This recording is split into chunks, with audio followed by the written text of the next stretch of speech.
De retour dans l'Africa Newsroom, nous sommes toujours en compagnie de notre invité Joël Compaoré qui est ingénieur en instrumentation et notre éditorialiste Alfred Fiango.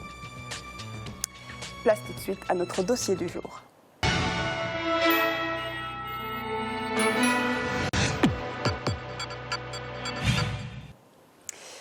Les politiques agricoles qui se sont succédées au Burkina Faso le long des années 90 ont contribué pour beaucoup au dynamisme agricole du pays. Malgré une pluviométrie inégalement répartie sur le territoire, l'agriculture reste pratiquée par 80% de la population et contribue à hauteur de 40% du produit intérieur brut. L'Institut de l'environnement et de recherche agricole du pays participe lui aussi au développement de ce secteur. Reportage de Jean-Paul Ouedraogo, notre correspondant au Burkina Faso. La dynamique de modernisation de l'agriculture est une réalité au Burkina Faso. Dès 1980, en effet, un accent particulier avait été mis sur la recherche agronomique avec la naissance d'un premier institut de recherche, en l'occurrence l'IRA. En 1996, soit 15 ans après que des réformes aient été opérées, une structure publique née des cendres de la précédente vit le jour et porte désormais la recherche dans le domaine agricole. Il s'agit de l'Institut de l'environnement et de recherche agricole INERA. Avec à son actif plus de 300 résultats de recherche et plus de 800 publications scientifiques, ce centre se positionne comme une alternative au développement du secteur. Ces travaux contribuent à l'accroissement de la rentabilité agricole du pays. Mieux, les techniques nouvelles qu'il travaille à vulgariser visent à moderniser l'agriculture burkinabé. La recherche agricole au Burkina Faso est l'œuvre d'au moins 5 institutions clés ayant pour principale mission la réalisation de programmes de recherche et de développement. Parmi elles, l'Institut de l'environnement et de recherche agricole. Relevant du Centre national de recherche scientifique et technologique CNRST, sa création en 1996 répond aux objectifs d'une nouvelle orientation agricole voulue par les autorités. Le dernier catalogue que nous avons mis au point et vulgarisé en 2014 a fait la situation sur près de 420 variétés agricoles. Et le Burkina, à partir de ce catalogue, est pratiquement autosuffisant en matière de variétés pour satisfaire ses besoins alimentaires. Pour mieux valoriser l'agriculture burkinabé, l'INERA œuvre depuis quelques années à la création de variétés d'espèces agricoles et forestières. Un gros effort fourni dans ce sens permet de comptabiliser à ce jour plusieurs centaines de variétés. Je me réjouis, nos gouvernants ont décidé de nous aider et nous osons espérer que ce n'est pas un mot de plus comme on en entend un peu très souvent. Et qu'aujourd'hui, le Burkina étant agricole, comme la plupart des pays, il faut que forcément on investisse dans la recherche agricole. Aujourd'hui, de nouvelles variétés continuent d'être produites. Même si certaines ne connaissent pas encore une exploitation avancée de la part des producteurs, il y a cependant des motifs de satisfaction quant au niveau atteint en matière de création variétale et à l'impact des innovations sur la rentabilité agricole. Ce n'est pas la qualité de nos machines qui fait la différence. C'est la maîtrise même des différentes variétés et la connaissance du riz qui fait notre différence. Parce que pour acheter le riz, nous travaillons avec des producteurs. Nous essayons d'avoir des semences certifiées pour eux. Donc tout ce qu'ils produisent, nous savons que c'est de la variété, c'est des riz de telle variété. Grâce à la recherche également, la plupart des variétés sont aujourd'hui résilientes. Au nord comme au sud du pays, elles s'adaptent aux maladies, aux mauvaises herbes, au changement climatique et tolèrent la sécheresse. C'est le cas du Mung Bean, cette nouvelle variété de céréales récemment promue et qui laisse présager un succès, notamment dans sa commercialisation. J'ai connu le Mung Bean par d'ailleurs un chercheur de l'INERA, paix à son âme, le docteur Issa Drabo. Et c'est lui qui m'a donné les premiers 3 kilos de Mung Bean au Burkina Faso. Je ne le connaissais pas, je n'avais jamais même entendu parler. Donc l'INERA, notre partenaire premier. Depuis, de nombreuses techniques agricoles font l'objet de mise au point. Pour booster la production, l'INERA incite et met à la disposition des producteurs des semences certifiées. L'adoption à grande échelle de semences de qualité par ces derniers a permis au pays d'assurer sa sécurité alimentaire. Vous savez, nous avons toujours besoin de procéder à l'analyse des produits que nous mettons à la disposition donc, des consommateurs. Et l'INERA, à travers l'appui qu'il peut apporter, notamment les travaux de recherche, cet appui-là permet de gérer au mieux la qualité des produits qu'on met à la disposition des consommateurs. Malgré les innovations, des difficultés matérielles et structurelles sont inhérentes à la recherche agricole. Le gouvernement, de son côté, ne manque pas de faire preuve de bonne foi quand il s'agit d'investir au profit des acteurs du système semencier national, notamment les entreprises, les ONG, les groupements et associations de producteurs semenciers. Ça permet également de lutter contre le chômage des jeunes et des femmes. Ça permet de développer les chaînes de valeur, de lutter contre la malnutrition, de lutter contre la faim, de lutter contre la pauvreté. Élaboré puis édité en 2014, le premier catalogue national d'espèces de plantes agricoles est sans conteste un acquis majeur pour le secteur semencier burkinabé. Du reste, les efforts se poursuivent pour plus d'innovation et de création de nouvelles variétés. Une convention cadre de collaboration entre l'INERA et le privé a été mise en œuvre dès la campagne agricole 2016-2017. Elle entend contribuer à booster la production de semences de base pour une agriculture burkinabé beaucoup plus moderne.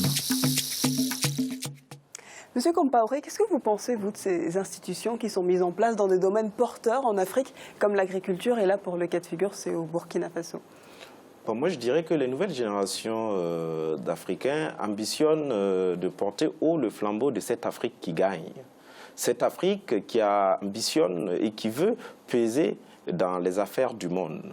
Et cela ne peut se faire sans une éducation de qualité et sans une agriculture qui puisse s'adapter au changement climatique. Car vous n'êtes pas sans ignorer que le Burkina est un pays sahélien dans lequel nous avons la désertification qui fait son lit et des politiques agricoles comme celles qu'on vient de voir sont de nature à vraiment enrayer certains phénomènes structurels tels que la non-modernisation de l'agriculture, la dépendance des pays en voie de développement par rapport aux semences venues d'autres pays.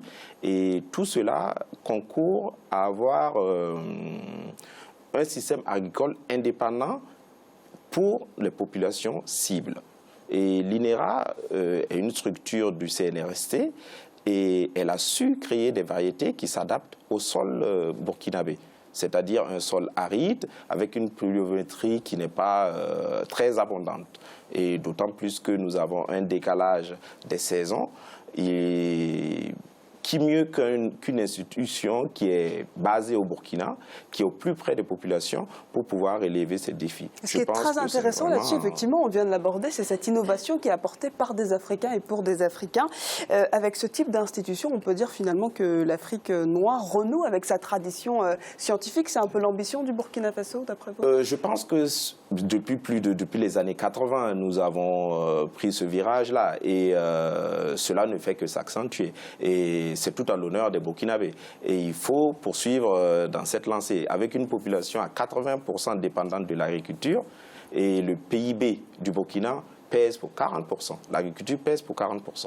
Avec le coton et les céréales. Donc un secteur qui est vraiment porteur. C'est un secteur capital pour notre économie et il est important qu'on investisse dans cette recherche-là. Est-ce que cet investissement est en tout cas présent autour de ces jeunes dont on parlait dans le reportage, où on parlait que ça va lutter contre finalement ce taux de chômage? Est-ce que ce type d'institution peut apporter une réponse à ce chômage des jeunes? Bon, c'est vrai que l'INERA a eu une partie formation. Mais quand on prend les chiffres de l'enseignement supérieur, du ministère, on se rend compte qu'en l'espace de 15 ans, on est passé d'une population de 30 000 étudiants dans le supérieur à près de, disons, 100 000 étudiants en 2015. Donc, le gap est énorme.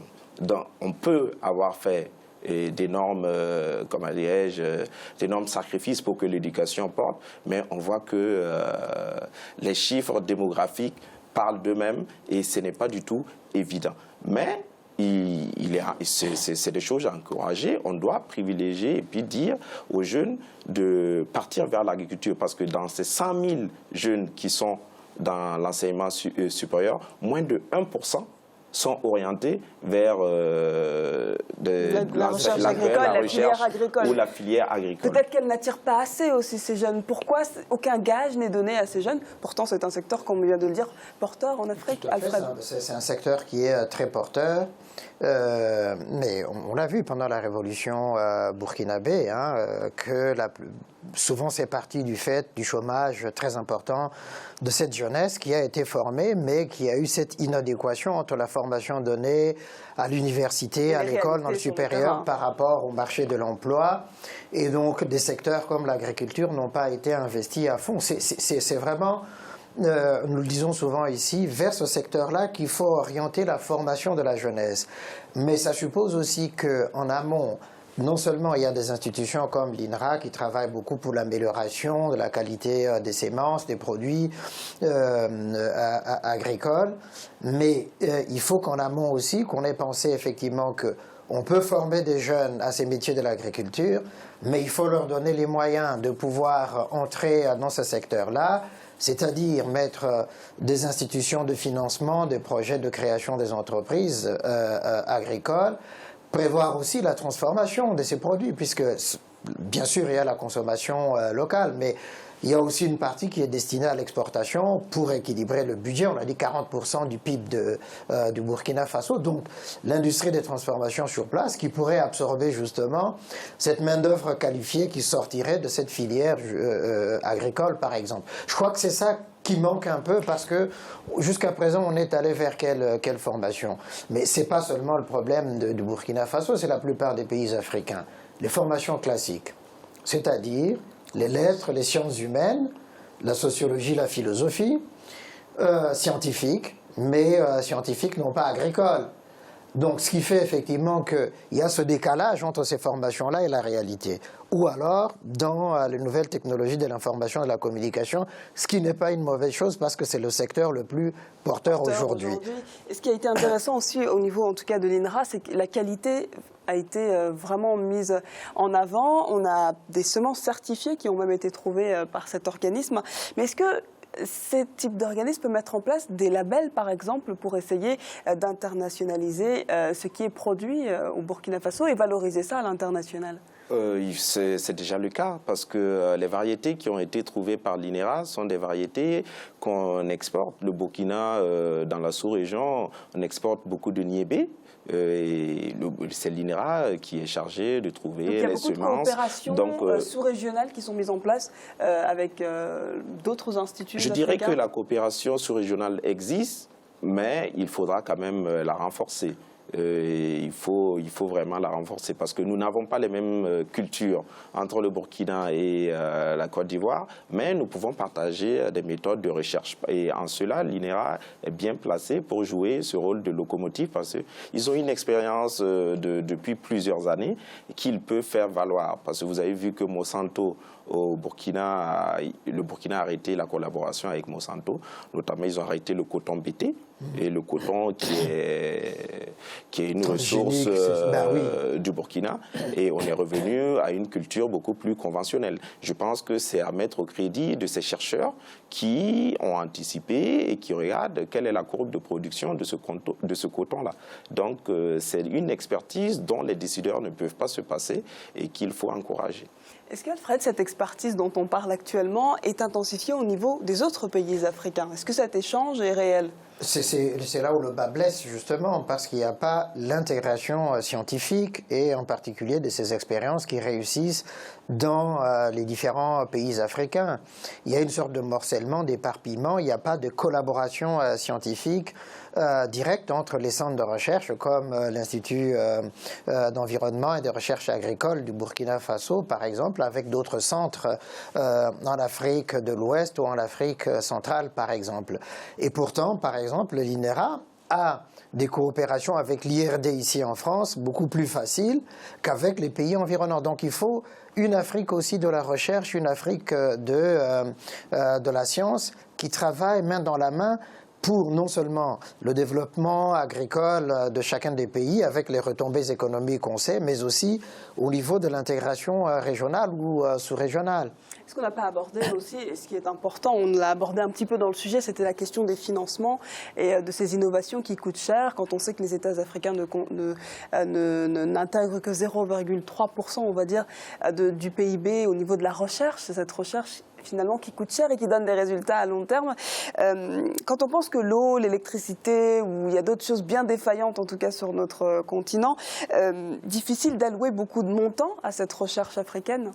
Oui, c'est certain que l'équation elle est un peu difficile, mais il est important sur le plan alimentaire d'être autosuffisant. Donc c'est un secteur vraiment prioritaire. C'est vrai que on a des difficultés pour pouvoir financer certains programmes, mais au Burkina quand même, je pense que dans les dernières décennies, on a fait pas mal de projets qui allaient dans le bon sens. Notamment, nous avons Bagrépol, qui est une retenue d'eau pour permettre une agriculture beaucoup plus intensive, pour pouvoir pallier à ce choc démographique vers lequel toute l'Afrique subsaharienne va. Et je pense qu'il faut aussi privilégier l'accès au crédit des paysans. C'est des données qui freinent aussi l'agrobusiness et le développement de l'agriculture intensive dans nos pays. On va procéder à présent au rappel des titres qui ont été développés en début d'émission avec l'absence du Nigeria, du président Muhammadu Buhari depuis le 19 janvier. Il est officiellement à Londres pour effectuer un bilan de santé, mais les rumeurs et la durée de son séjour londonien laissent penser que le président souffre d'une maladie grave selon la population nigériane. Les Nigérians s'impatientent et regrettent le manque de transparence sur la santé du président. Et puis le souverain chérifien a entamé un nouveau périple africain et se trouve ce jeudi en Guinée, accompagné d'hommes d'affaires et de ministres. Le périple continuera également en Zambie, au Kenya ou encore en Côte d'Ivoire.